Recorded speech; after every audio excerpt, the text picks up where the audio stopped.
স্ক্রিনে একটি ছবি দেখতেছেন আপনারা। এই ছবিটি হচ্ছে লক্ষ্মীপুরের ছাত্র দলের একজন সচিব, ছাত্র দলের নেতা। হ্যাঁ, মানে ওই এলাকা নিয়ন্ত্রণ করে উনি। এখন একজন গর্ভবতী বোনকে, 7 মাসের গর্ভবতী বোনকে সে 7 বার করে টর্চার করেছে, অর্থাৎ লাথি মেরেছে। ঘুরে ফিরে কথা বলার দরকার নেই, ঠিক আছে। এখন স্থানীয় যে লোকজন, তাদের দলীয় নেতা কর্মীরা প্রাথমিকভাবে সান্ত্বনা দেওয়ার জন্য ওই মেয়েটির বাবা মার হাতে পায়ে ধরতেছে।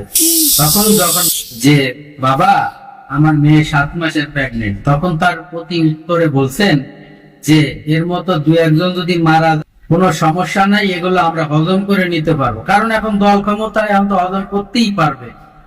আর এই কথা কিস্তে এখন বর্তমান প্রধানমন্ত্রী তারেক রহমান সাহেব কি বলছে, এটা একটু শুনে যান। বলছে যে আমার দলের নাম দিয়ে, যুব দলের নাম দিয়ে, সারা ছাত্র পরিচয় দিয়ে এই সমস্ত অপকর্ম করে বেড়াবে, সে তারা আমার সন্তান না, মানে তার দলের কেউ না।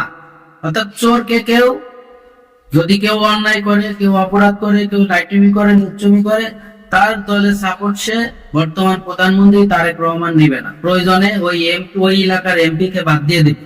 এই ধরনের পদক্ষেপ নিয়েছে, এই লিখিত বা। তো প্রিয় ভাই ও বোনেরা, আপনারা কি একমত? যদি একমত থাকেন, ভিডিওটি প্রচুর পরিমাণে শেয়ার করে দেন। আমার তো মনে হয় খুব ভালো একটা কাজ করছে, ভালো একটা সিদ্ধান্ত নিয়েছে। যদি এই ধরনের উইকেট 2-1 জায়গায় ফেলাই দেয় প্রধানমন্ত্রী তারেক রহমান, আমার মনে হয় সারা বাংলাদেশ ঠান্ডা হয়ে যায়। কারণ এই ধরনের কাজ যদি না করে, উনি তো ক্ষমতায় টিকে থাকতে পারবে না। আপনারা কি বলেন?